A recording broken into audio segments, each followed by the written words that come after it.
Hi. Thank you very much.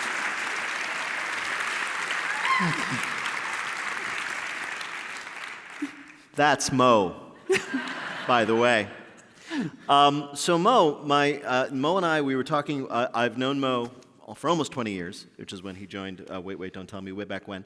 And I want you to know my first question I vetted with Faith Saley, who's known you even longer than I have, a very close friend of yours and mine. And this is the question. Mo Rocca, what are you exactly? I am someone who would like to make people interested in the things that I'm interested in. Okay. I think that's, yeah. You know, I'm a journalist. I'm a humorist. At heart, I'm a dancer. That's all I've ever wanted to do is dance. How serious are you about that? About dancing? Yes. As a kid, I took ballet, jazz, and modern. My father would drive me to Glen Echo Park to take dance classes, which I appreciate more and more as I look back on it. And I never learned. I took some tap. I'd like to get back and do more of that. I'm hyperextended. I'm very flexible. Like my fingers all do this. Like, sorry, I know it's really gross. It looks like I just broke my finger. Ouch. But all my joints do that. No, I love to perform. I love live performance. You know, this is the Harris Theater for Dance. So. Oh, I did not realize that. Okay. Theater and dance. So I believe it's a sprung floor if you want to. Can we wait until the end? Yes, before? absolutely. I want to work myself up to that. I want to get to Mobituaries, and I want to particularly key on what you first said, the things that you were interested in. But there are two aspects of your biography, your resume, which are remarkable to me, and I'm just going to bring up two of them. The first one, I have a very vivid memory of you telling me this, but I hope it's true, that one of your first jobs after college was working for a softcore porn magazine? Yes. Okay. Yeah, I had a plumbing accident, and I was living in an apartment in West Hollywood, and I had a superintendent who was a former soap opera actor who walked with a limp. I think he had an accident, which was the reason he was no longer on the soap opera. And when my apartment was becoming flooded with neighbors' sewage, it was a terrible thing, I just said, oh my God, this is terrible. I'm out of work and I have all these student loan debts. And he said, well, I feel bad for you. His name was Britt. And he said, I know someone who is running a magazine called Perfect 10, which features models without breast implants exclusively. And he said they need an editor for it, and I called up this gentleman named Norm Zeta, and it turned out what he really wanted me to do, maybe after he met me, was he said, I don't think you should be editing this, but I need a good copy editor. So I would go through the interviews of the models, and I'd say, a semicolon here, maybe a comma there, and I paid off my student loans years early in the course of 6 months by working for Perfect 10. That's great. I don't know if that's worthy of a round of applause. I haven't thought about that in a long time. I for some reason, it keeps occurring to me. And the other thing, again, very long, very interesting resume, but the other thing that might be just as equally surprising is that when Pope Francis came through in 2015 in New York City, you, and I don't know the correct term, forgive me, but you were the lector at his appearance at Madison Square Garden. What is that? Right. It was and how did you end up doing that? Well, I was caller number 107. It was. I have for a long time sponsored kids and worked with a group that helps send children to the inner city Catholic schools of New York City, which do amazing work, 66 different schools with 11,000 kids. Most of these kids live in families, are not only from single-parent households, but below the poverty line, and these schools are an amazing social safety net. And I'm a big believer in them, and I think as a reward for that, they asked me if I would be the lector, and then they pointed out that the reading had to be done in Spanish, so it wasn't from the book of Isaiah, it was El Libro de Isaías, and I worked really hard on that because I wasn't going to mess that up. Did you? And so the job presumably was you came out and you delivered a reading. I delivered the first reading, yes. Did you meet the Pope? I did not meet the Pope. For CBS Sunday Morning, about a year later, we did an on Easter Sunday. Half of the show was from Rome, and then I had an audience with the Pope then, with Pope Francis then.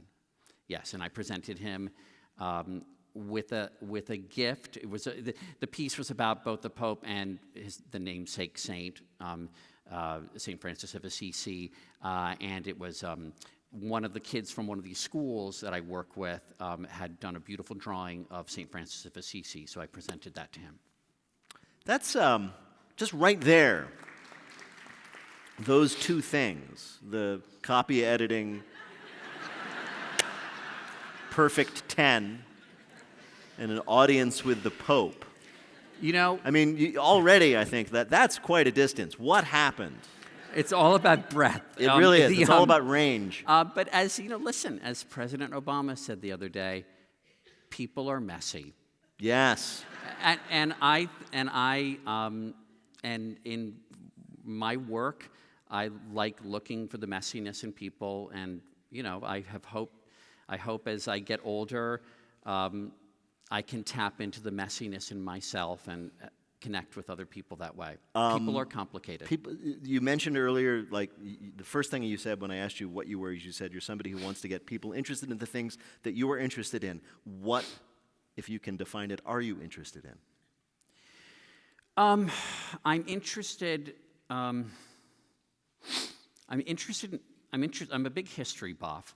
I'm interested in people's beginnings. I'm interested in a lot. I'm interested. I, from an early age, memorized all the world capitals, all the capitals of the countries of the world. And when the Soviet Union fell apart, I almost had a nervous breakdown. Because there were so many. All of a sudden, there are more of them you have to memorize. The cascade of stands. They were Yes. everywhere. There were so many stands. I used to, I wish I could give you I can only think that one of my favorite things to do coming home in elementary school and in junior high was pulling the 1974 World Book volumes off the shelf, the encyclopedia, and lying on my stomach on the red carpet in the family room and just paging through them and reading the facts in brief. I loved the facts in brief for each country. Exports, currencies, population densities. I loved in the World Book Encyclopedia of 1974, in the entry on Germany. If anyone has the 1974 World Book at home, check this out. It's for real. That Germany, they have two photos, and they have one that's West Berlin, which of course was free, and it's this really cool guy in sunglasses at an outdoor cafe. It's really colorful. And on the opposite page, they have East Berlin, and it's a black and white photo of just rubble. I just loved that. Even from an early age, I knew that was funny. Yeah. I want to ask you about that encyclopedia. You write about it in the book, but let's talk a little bit about the book. Yes. So the book is Mobituaries. And it's not a collection of things I complain about. Right.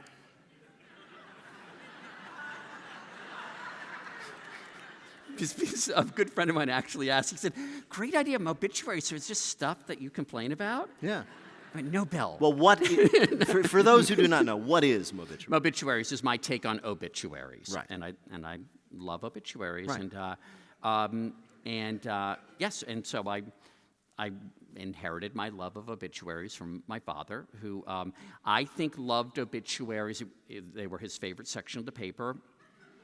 But I think a lot of people feel that way. I grew up in Washington, D.C., and so that was his favorite part of the Washington Post. And I think because they're like a well-written one is like the movie trailer for an Oscar-winning biopic. It has a kind of sweep and the highs and the lows and the triumphs and the tragedies. And he had a real sense of the romance of life. And I think because a well-written obituary is really about the life of somebody, not the death of somebody. And I was looking for a vehicle for telling the life stories of things that had gotten obituaries that deserved obituaries or objects and ideas, Right. beliefs that obviously never would have had obituaries. I want to get back to your father, too. Yeah. Was your father the guy who got that encyclopedia, that World Book Encyclopedia? Was that his? Somebody came to the door, because I think that's what used to happen, to sell it. It was I was asking my mother the other day, and she said, I was about to say, you may not be old enough to remember this, but you're all old enough to remember this. Right, that's hysterical. I'm looking. If you're under 40, you missed out. It's because true. Real encyclopedia were so great. Anyway, go on. So, but your father? I think he probably. I think that it was a joint decision, and I think but I think he probably was the driving force on that decision. Yeah. And it was a big purchase. Oh, sure. A really big purchase. Yeah, and they filled your shelf. And I have the 1974 World Book in my bedroom in New York. Wow. I kept it when my mother. You know what New York bedrooms are like. It's fills the whole thing. It's like, yes. He has to put them outside in the fire escape to go to sleep. Right. Is, of course, the book, the Mobituaries, and of course there was a podcast, the season 2 just dropped, or the beginning, first episode. They're not all people. There are people, obviously. Right. In fact, one of the most moving ones is the first one from the first season, Von Meter, who's also in the book, the guy who made a tremendous living imitating JFK until that ended. Right. But they're not all people. There are things like the station wagon. There are fictional people like Richie Cunningham's brother. He had one. I know this Chuck from Cunningham. Mo. So is there something that links all these people other than, oh, you're just interested? Or people and things? There are things that I'm interested in, and hopefully that I can bring to, in varying degrees, some personal connection to.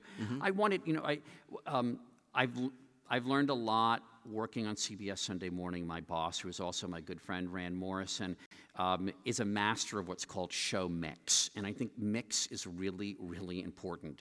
In the case of the TV show, it means an art piece, a celebrity profile, a history piece, a book. I wanted in this book to have a mix, and I think of mix in terms of even inside of a piece. I'm always thinking, you got to have some carbs and some sugar, and then but not too much. You want some protein also, right? And so just a sense of what went into the sort of the composition of the range of topics. I like topics that will seem heavy and then surprise you by how easy they go down, and vice versa. I like something like dead sitcom characters that seems, oh, this will be a gas, this will just be fun. But then maybe there's a little more protein in it, and it becomes about suspension of disbelief, or how smart Gary Marshall was, knowing that he could just vaporize Richie Cunningham's older brother. He didn't have to build it into the plot line, and the audience would just accept it because they were getting more Fonz, and who doesn't need more Fonz? Exactly right. Right. That's a good life. It occurs to me that most of the things you write about preceded you as in your lifetime. I mean, for example, Sammy Davis Jr., his heyday was long before you were born. I was born too late. Well, that's exactly the question. Yeah. Do you think that you were born too late? Do you ever feel that way? I've oftentimes felt that I wish I had been born in 1888. I've actually... Wait a minute. Specifically 1888? He does not know any of this. I've gamed it out because what I want to do is Okay, hang on a second. I think you need to fix this because I think it's off your ear. So you need it's to put off my ear. Yeah, there you go. So can now people hear me? Okay, all right, great. Okay, it's looking like one of those weird hipster barista I was afraid people would leave after this conversation. And people would, well, how was Mo Rocca? His thing was off the whole time. And the last thing we heard was 1888. Can everyone hear me now? Okay, so look, here's the deal about 1888. So I want to... is it fin de siècle, the end of end of the century? End of the century. It's a very optimistic time in 1900. I feel like at 12 years old, I want to enjoy that. I think that's going to be really great. By the time we get to World War I, I'm sorry, I don't like trenches. I don't want to go and fight in World War I, and I'll be too old at that point, right? Because we entered the war in 1918, right? And so at that point, I'll be 30. So I'll escape that, and then I'll already be working the Orpheum circuit in vaudeville at that point. And then I'll do silent film, and then I'll be in early talkies, and then I'll be about the age of William Frawley, right? Who is Fred Mertz in I Love Lucy. And so I'll have some great character role work. in the 50s, in sort of the early golden age of television, and then I'll die. But it will have been, I think that's the span I wish I had been in. But I'm happy to be alive now. No, I'm just, I didn't realize, I thought I was going to catch you unawares with this question. Oh, wait a minute, maybe I was born too late, and I didn't realize you had actually gamed it out. Yeah. Yeah. Yeah. You don't worry about the rise of, say, Nazism? That wouldn't have been a problem? Well, I mean... Not for you, Bubala. I think, look, I wish that I had been born in 1888 and knew everything that was going to happen, because then maybe I could have helped stop it. Exactly. So let's say that. Okay. Yeah. Why? Do you have any? I mean, I love things from my childhood. So, for example, I loved reading about the death of the station wagon. I remember riding in the way back. And I also, like you, maybe for similar reasons, often felt more at home reading about older things. But is there a reason why you think that you dream of living in the early 20th century rather than the beginning of the 21st? Look, I mean, I am happy to be alive right now. Yes. I just want to make really clear. No one has to be concerned. I'll walk down the street in New York where I live, and I wish, and maybe VR will bring us this. I like to think like, oh my God, what would the street look like in 1932? That's where I tend to dream in the past rather than the future. Right. What can I say? I also had older parents, and I think that might be part of it. I always liked having older parents. So my parents were older than the boomers. Like my friends, their parents were boomers, and mine weren't. And I felt that gave me something special. Right. So I grew up knowing, more about Bing Crosby and the Glenn Miller Orchestra than... I understand. Yeah, you know what I'm saying. Then whatever the music those kids like whatever that might be. Those whippersnappers with their Elvis Presley. Yes, exactly. It does, and this I think is linked to this, that at least on the copy of the book I had, a pre-publication version, there were two blurbs in the back. One is from Walter Isaacson, that makes perfect sense, well-known public intellectual biographer. The other is from Angie Dickinson. Love Angie. Angie Dickinson is one of my favorite profiles I've ever done. She's just a fully realized human being. She knows who she is. She's a badass, and I love. And when I went to interview her, I said I want to know what Angie Dickinson's up to. She had nothing to sell, and she said, "Sure, I'll talk." And I ended up playing poker with her for a long time, and I just liked her, and I thought she was really, really smart and really wise. And I also want to know how Walter Isaacson feels about sharing the back. I bet he's really excited. I'm serious. Because it's Angie Dickinson. Yeah. When I called CBS Travel, they're usually, they say, oh, what are you going to go do? I'm going to go interview, J-Lo or whatever. And they'll go, okay, well, here's the flight you can go to. And Brian from Travel, he said, oh, so who are you going to go interview? I said, Angie Dickinson. And I heard the phone drop. I mean, I literally, the guy, because the only other person I've ever met as excited about Angie Dickinson is Uncle Junior Soprano. Right. He loved her. Yeah. He did. Yeah. It was his ideal of feminine beauty, and I guess there you are. You have a particular thing for presidential history, but not just presidential history. You like the obscure ones. I like the obscure ones. I also, years ago, about 20 years ago, I started traveling around and visiting the homes and grave sites of presidents that you can't remember were president. The guys between Lincoln and Teddy Roosevelt with all the facial hair. They're usually from Ohio. One was knocked off by an anarchist, the other by an aggrieved office seeker. And I just found that the docents, and I love a docent, the docents who worked at the homes of obscure presidents really had... Oh, did we just lose Mo? We just lost Mo. Yeah. Sound staff. Oh, what? Are you back? If you want to give me a handheld, also, if you can do that, then I can just I can do the handheld. You want to just do that? I don't even know if they can hear him. Is there time? Here we go. Here we go. Thank you very much. Thank you so much. Can you hear me now? Okay. So I found that the docents who worked at the homes of presidents that you can't remember were actually president. had to really work it. I mean, to really sell you. Yeah. You know, because if you walk into Monticello or Mount Vernon or Hyde Park, you're already in awe. If you walk into the Benjamin Harrison House on Delaware Avenue in the old north side of Indianapolis, you're probably there to use the bathroom. And I met a woman there many years ago before I was on TV named Wanda Wheeler, who had been volunteering full-time for 22 years. And she would put on a long Victorian gown. And there was a group of second graders there, you know, by coincidence when I showed up. And so I went on the tour with them. And by the end, I think we all wanted to sandblast Mount Rushmore and replace it with Benjamin Harrison. Really? I mean, half of what she told us was probably kind of inaccurate, but like she was so into Benjamin Harrison, who apparently had a handshake described as a wilted petunia. But don't tell Wanda Wheeler that. I mean, she was really.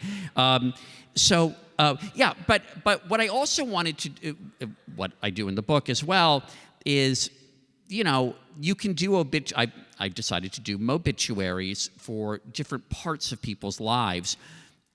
Herbert Hoover, before he's blamed for the Depression, the stock market crashes 8 months into his presidency. Before that, he's the great humanitarian who saves over 10 million Northern Europeans from starving during World War I, who is the reason, who as Secretary of Commerce, I mean that job, as Secretary of Commerce standardizes American life. I mean, he's the, you know, it makes sure that the 3 colored traffic signals are the same all across the country.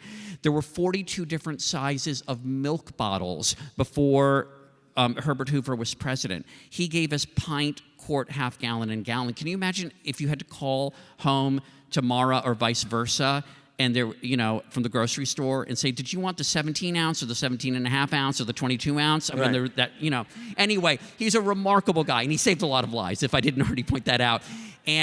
But that's all pre-season ball. No one cares once you're president. And so I wanted to do a mobituary for the pre-presidency of Herbert Hoover and the post-presidency of John Quincy Adams, who has a lackluster single term in office, but then, you know, it represents the captive slaves aboard the Amistad in front of the Supreme Court and ends life, you know, more celebrated than he'd ever been before. So. Was there a process for you in choosing the people and things to put in this book and the podcast series? And if so, can you describe it? I just feel like I have to have. It's a warm feeling, and it's in my stomach now. Not at this moment, but an idea. I've learned to trust. As I've gotten older, I've learned to trust my instincts more. Right. That if I'm excited enough about something, hopefully other people will be excited about it. I wish I could give you a more specific response, aside from making sure that there was a balance. And these are not all things I knew about going in. These are things I was interested in. That I knew, some of which I knew nothing about. I was reading, I was listening to a biography of Thomas Paine as part of research for a piece already being done. And there was a single line in the biography about Carl Linnaeus, a Swedish botanist in 1735, disproving the existence of dragons. And I thought, that's a great story. I mean, that's a great story. That's the death of the belief in dragons. Right. So. It is a great story. It's really interesting, and I love AP Bio. I love and taxonomies. The class, not the more recent TV show. There's a TV show called AP Bio. Oh, is it? Oh, I don't, yeah. Yeah. Never mind. Yeah. Oh, no, I have heard of that. Yeah, yes. okay, never mind. Yeah. I did too, by the way. King Philip came over for good spaghetti. Right. Kingdom, phylum, class, order, genus, and species. We left out family. We left out family. You're right. Philip came over for goods. Yeah. Sorry, anyway. Yeah. Okay, so one of the more moving and unexpectedly moving entries is Chang and Eng. Also a very good podcast episode. And Chang and Eng obviously were the Siamese twins. That's why we call them Siamese twins. And what's interesting is you write about them as people who were born with an extraordinary I don't know what you want to call it, disability, disadvantage in this life. And yet they managed to have fulfilling and relatively long, normal lives. Businessmen, fathers, husbands, family members, and so on and so forth. And there were a bunch of other people who I noticed had a similar kind of struggle, if not so extraordinary. You write about a precursor of Rosa Parks, a black woman in New York of the 19th century who Elizabeth successfully Jennings, sued for more equal treatment in the transit of New York at the time. You write about one of the first, if not the first, woman movie director. Lois Weber. Right, who was a precursor, who was a giant of early Hollywood, and we've all forgotten.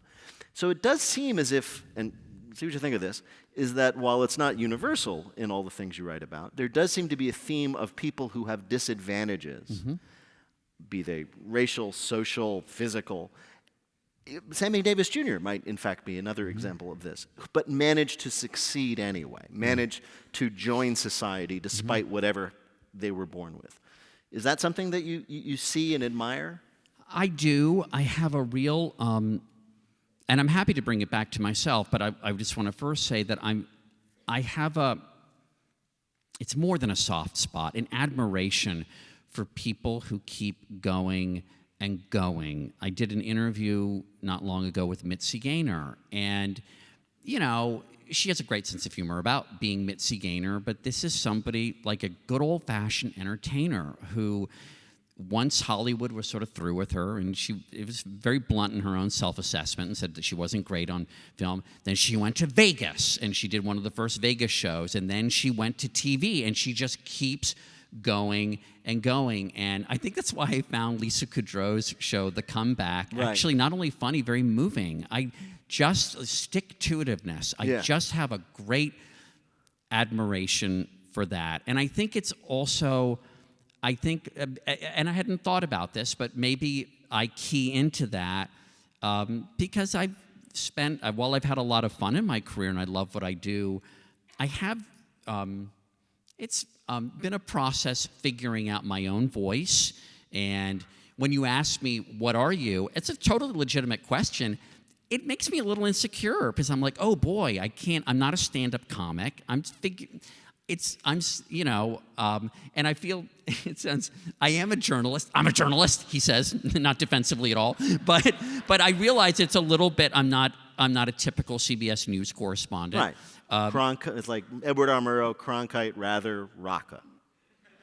Well, I don't know that I do it like that. Well, I mean, they're all CBS News journalists. I know, but why did you have to do it like that? Why well, couldn't you have done it like this? No, it was not hierarchical. It was the y-axis was time.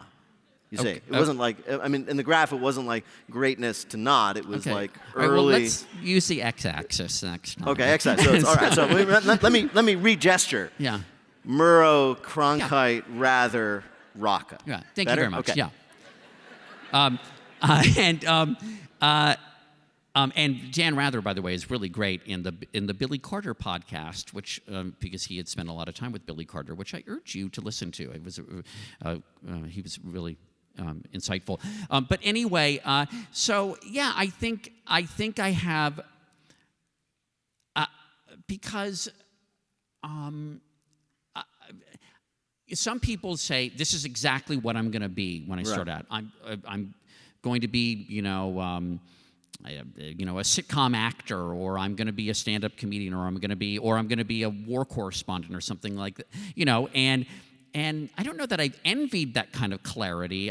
Because I've enjoyed the journey, but along the way, I mean, let's just say I have an admiration for people who plug away and keep going. So. You mentioned earlier the World Book Encyclopedia, and you write about it in your book in a specific context.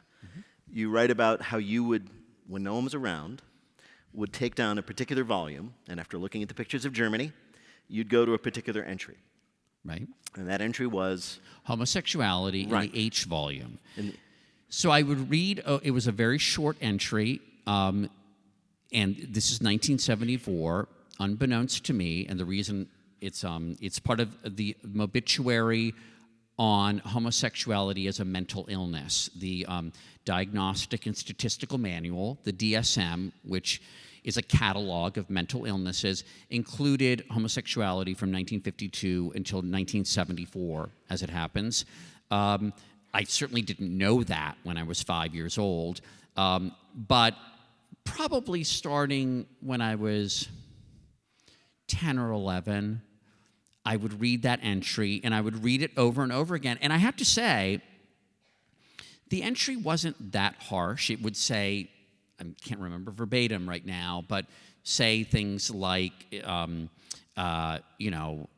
which was factual. It's severe, punishable by death in some countries, and it said, many people still see it as a mental illness. You may have it in front of you. Okay.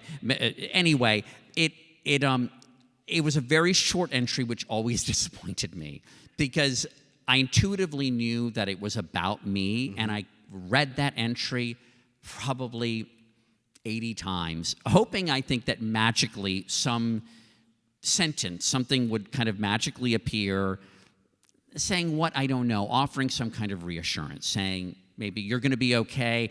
I remember one line, it would say, sometimes two homosexuals can form a relationship like heterosexuals. And anyway, so it wasn't terribly bleak. I want to put it in the context of the time. Yeah. And things have moved so tectonically on that in the last few decades, in the last few years. But yeah, that was, and I mean, I was reading this in the late 70s probably. So yeah, and then the guy who wrote it, I remember his name was at the end of the encyclopedia entry, and again, it was so short, the entry was between homonym and the Syrian city of Homs. And this, and it also said in it, it said that homosexuality was an ideal in ancient Greece. And then, talk about wanting to be a time traveler. Oh, yeah. It's like, oh, my God, how do I get there? But anyway, the writer was a man named Carl Fred Broderick. And I really, at the time, thought that must be a made-up name because who would dare attach their name to this subject? And it turned out that he was a common guest of Johnny Carson's. And I've since gone back and looked at every appearance that he made. He was a really tall, rangy guy. He kind of looked like Ray Bolger in the face.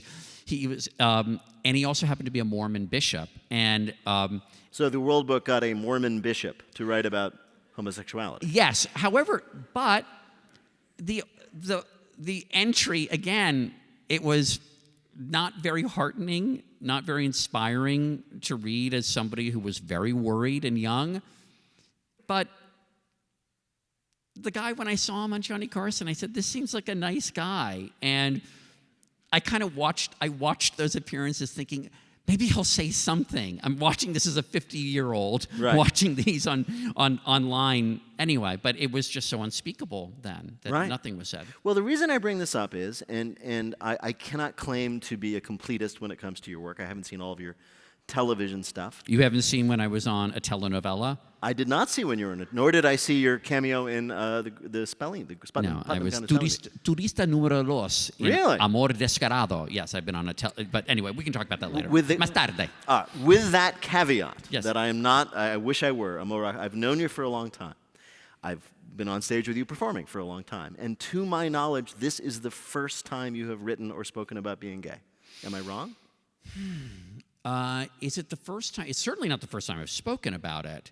God, I've gayed it up in other places. I'm trying to think where I have talked it up. It's probably the first time I've written about it. Sure. Yeah. It's probably the first time I've written about it. Yeah. But I know I feel like I've mentioned, I've certainly talked about it in interviews. Yeah. I remember actually. Somebody has a record of the first time you mentioned it, which was on a podcast in like 2011. Yeah, it's on your Wikipedia page. Yeah, look, I mean, I thought that I wanted to write about it here in this. Look, I'm trying to figure out how much of me to put in these things. I mean, this is a history book, and I wanted to share with readers my own connections to these subjects. Right. I think a little of me goes a long way. But anyway, It's been 20 years, and I'm not tired of you, so I wouldn't be that hard on yourself. Yeah. All right, more Mo. But no, I genuinely. There is this. You write about people who Chang and Ang, Sammy Davis, who started with a disadvantage, started as outsiders, and became insiders. Well, let me say about Sammy Davis Jr., I've been thinking about this because I love Sammy Davis Jr. so much, and I think he was the greatest entertainer of the 20th century, and, along with Judy Garland. And I think what I admire about somebody like that, and I'm figuring out in my own life, is Sammy Davis Jr. was fly, he was funny, he was brilliant, he was a quintuple threat. He could do almost anything, and he could not only do these things well, he could do them better than in each individual discipline. He was pretty much better than everyone else. I mean, he was remarkable, but he wasn't ironic. So I think it takes a particular kind of bravery to not do the arch, quotation marks around quotation marks around quotation marks, distancing thing of, if a joke bombs, making fun of the joke itself, trying to sort of push the audience away. Sammy Davis Jr. would perform because he had the chops for it and the love of an audience and the love of performing with such an open heart and with such a direct connection. And I just really admire that. And I don't know that I see that much of it. I'm not comfortable, and I started my career doing stuff that was a lot more arch, and I that's not for me. And so I guess I'm drawn to somebody like him because he does have this great story of struggle, but also this pure and honest love of connecting with people. Right. Yeah. Do you wish that you could do that? Do you wish, because again, here you and I have something in common. Do you wish that you could just be that direct, that sincere, that unencumbered by a need to amuse, to be ironic, to be distant? Yes, and I think at times I do it. I feel at my best when I'm doing that. Listen, doing our show, the show that you so masterfully host, and you make it look, you're like the Fred Astaire in that, right? Making it look easy, and it's not what he does. But Wait, Don't Tell Me is a great vehicle for me, learning to sound like myself. And I know that sounds so precious and new agey. Not at all. But it's, to not go on that show and present a persona, rather to go on and really take the risk and say whatever pops to mind. It helps that there are editors who will clip it out if it doesn't work out. But Yes, they are the shoulder. Yeah. They are the giants on whose shoulders I stand. But I have noticed, and again, this is by speaking to you about it, I'm speaking about myself. I've noticed, for example, in some of your profiles for CBS Sunday Morning, that you are capable of expressing unironic appreciation and admiration many times. I like doing that. I'm warm, and he is. And I'm just becoming warmer, and speaking with a little bit more experience of this than you have right now, it kind of happens after you turn 50. Oh, okay. All of a sudden, you're like, is this like male menopause or something? It kind of is, but you find out that there are more important things than amusing people. That there are other ways of connecting. But let me be clear. I want to amuse people. Yes. I do want to amuse people, but I just I want to do it in a less kind of detached way. Right. I guess is what I'm saying. I have two more questions, and then we have some from the audience, although they've already been vetted. Please, I'm afraid we won't let you raise your hands. There was too many of that. Not so much a question, but a comment stuff, so they've moved to this system. I was very moved by the final obit, which is also, as you say, the dedication, and that is your father. Mm-hmm. And Did you know that you were going to do that? When you started this project, you said, I'm going to finish by writing about my dad. No, I did not. My editor, Emily Graff, who was wonderful, I wrote, it was on Father's Day, and I just started last Father's Day, and I started writing about my father, and I think I was actually just going to include that in the acknowledgments, a little paragraph, and then she said, this is the final Mobit. And she was absolutely right, so I committed to that. My father adored me so completely, and all of his three sons, and I realize more and more how much it powers me, how much of and because I know people that did not have that kind of unconditional love, and I see how it trips them up and the obstacles it creates, and I am so grateful, and I have my mother still with me, and she lives very close to me, and I'm very close to her. My father just, it was a miracle. It was so unconditional, and so. You lost him fairly young, right? No, I was 35. Oh, okay. I was 35, but I was thinking not too long ago. So much of what I do, I like to. I think, would Pop? He used words like delightful and marvelous, and I never use the word incredible, because my father would always say, "Don't use the word because incredible means it can't be believed. Don't just say, was that TV show That's Incredible that ruined the word incredible." Not a bad show, better than Those Amazing Animals. But anyway, and definitely better than Real People. Who wants to see real people? But anyway, I thought to myself, so many of these things when I was writing this, would Pop be delighted by this? And I thought, I know some people would say, you need to go see a shrink if you're still thinking in those terms. And I thought, there are a lot worse motivations. So I know. And so before you lost him, you were old enough to have established your career. You had been on TV and The Daily Show, many other things. I guess you had been on Wait, Wait by that time. Do you know how proud he was of you? Oh, yeah. Oh, absolutely. Sorry, the thing fell off again. Yes, absolutely. And look, I can see how some kids would be driven a little mad after every television appearance, calling to say how great it was, and not very gently, if ever, to make any suggestions. Just, being a cheerleader and delighting in it. I loved it. It was, so yes, I have no doubt. I believe, and this is not meant as a selling point, I believe that he would love this book. So. I think you're right, from the little... Yeah. And I say that with utter confidence because of the way that you write about him. I also just like, so many of the things I remember that my father said, and actually I kind of fact-checked this, I'm not sure if it's completely right, but I need to write a book on things we want to be true that aren't, but I think he had this one actually slightly off, but I love the idea of it, so I'll tell you anyway. But he said that Irving Berlin's favorite singer was Fred Astaire, because even though Fred Astaire had a really thin, reedy voice, he sang with such simplicity and such heart. So anyway, I love things like that. I remember. I think he might have had that slightly off, but anyway, it's okay. It's close enough. And this is the obligatory, I guess, last question, if you've read a book of obituaries, Mobituaries, which is, have you given any thought to what you'd like at least the first paragraph of your obituary to read? I would like it to say, Mo Rocca, who made people interested in things they didn't expect to be interested in,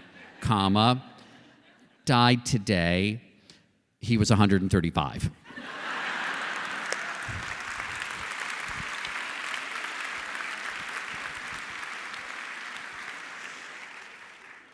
And he time traveled to stop the Nazis. Exactly, yeah.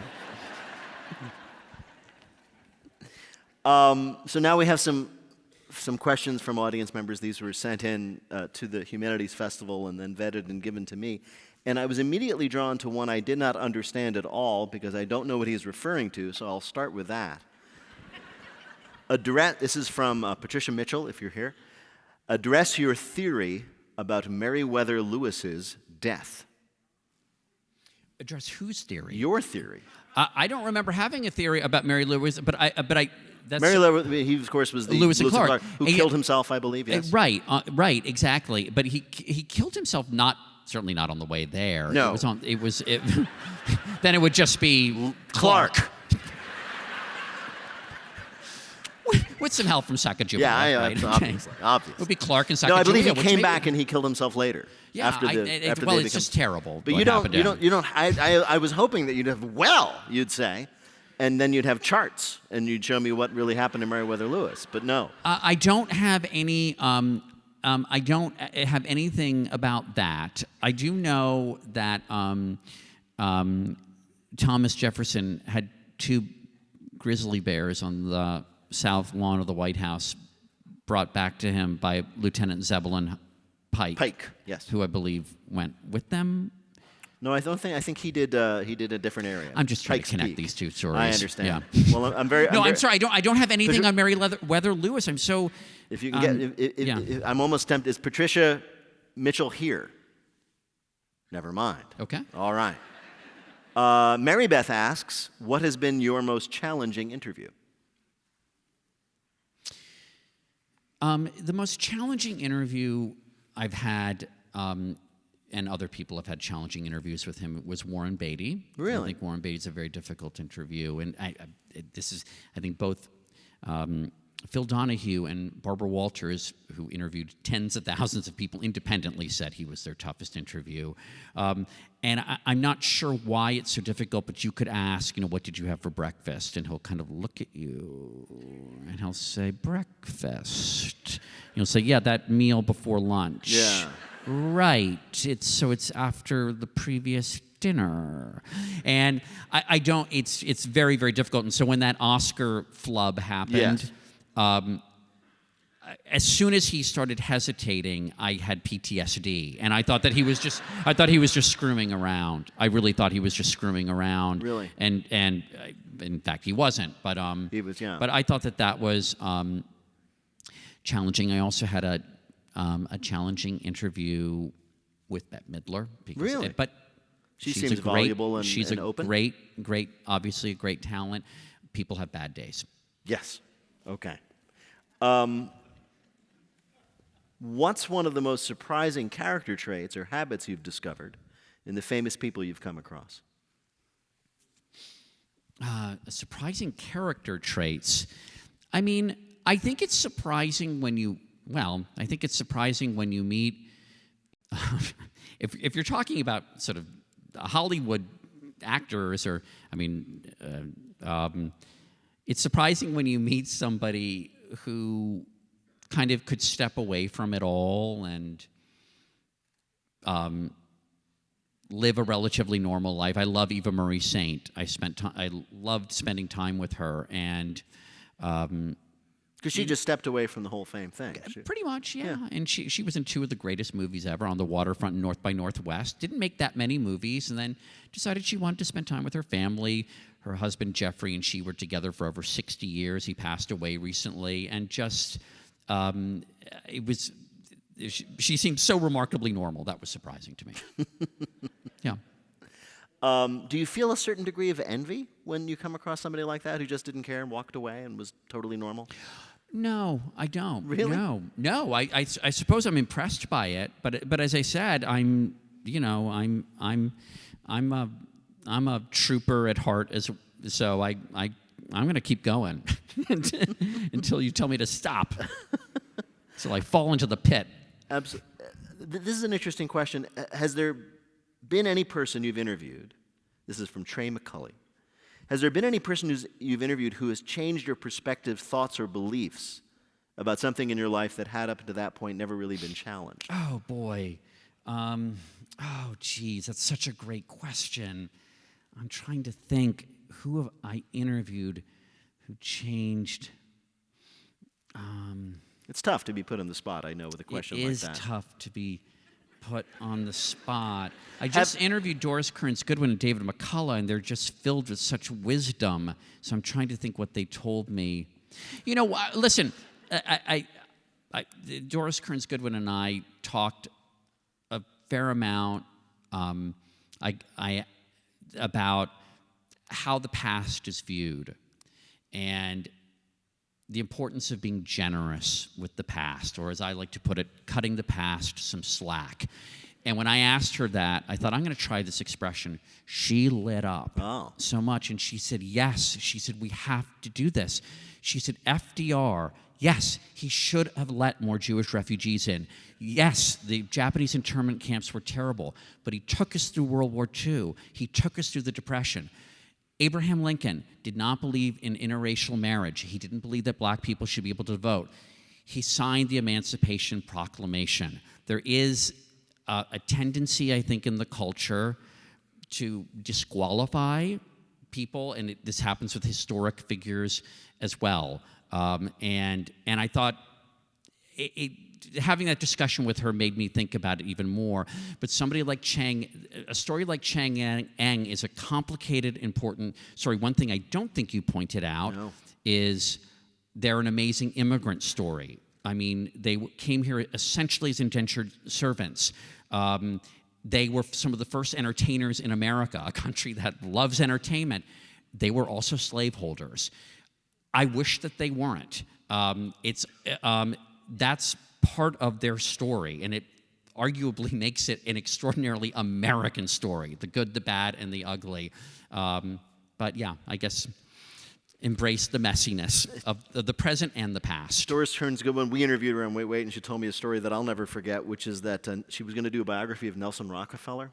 And we remember, those of us who remember, that Nelson Rockefeller died, as they used to say, in the saddle, with his secretary, a woman, obviously not his wife. But it was not his secretary. I know. Oh, well, I can't disclose it, but anyway, yeah. What? You know, we will talk about this over drinks. All I right. cannot do this. It was a woman, not his wife. The woman that people. We agree that it was a woman that he was not, as we say, lawfully with. And so, what Doris Kearns Goodman told me is that she panicked, the woman, and called a friend and said, "Oh my God, he's dead. What are we going to do?" And they dressed him, and they propped him up in a chair. This is all true. Doris Kearns Goodwin told me this, and they put a copy of the Wall Street Journal in his hands. So it would look like he had a heart attack and died while relaxing while reading the Wall Street Journal. And the police came, and they realized it was a setup and eventually got to the truth because the shoes were on the wrong feet. Wow. Weekend at Nelson's. It really was. We're almost out of time.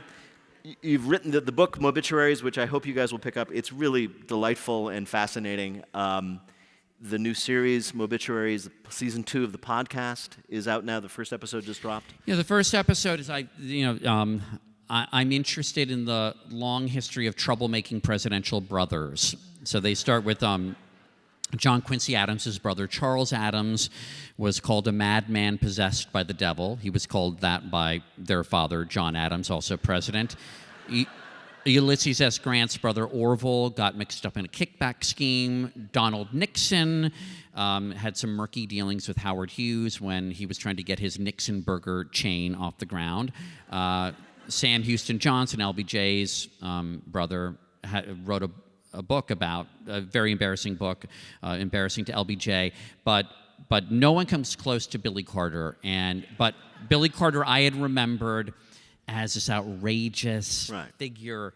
I'm sure you have a date from when you sort of came of news consciousness. Yes. For me, it's the 1976 election. But I went and I spent time with his widow and 6 kids, and he was a complicated guy, loved by his family, and it was, as I said, it was a great experience to do that. And we have episodes coming up on Thomas Paine, who is the undersung founding father, Laura Branigan, whose song Gloria just lives on. And for St. Louis, anyone from St. Louis, they love that song because it was the anthem for the St. Louis Blues. And Anna May Wong, the first Chinese-American superstar. So a bunch of episodes coming up. And I know this is a terrible thing to ask a person when their book has just been published. Yeah. But do you know what's next? Do you have is there something vague in your mind that you're like, oh, when this is all done, maybe I'll do that? Well, I think there'll be more television, there'll be more radio, but most definitely there'll be more dance.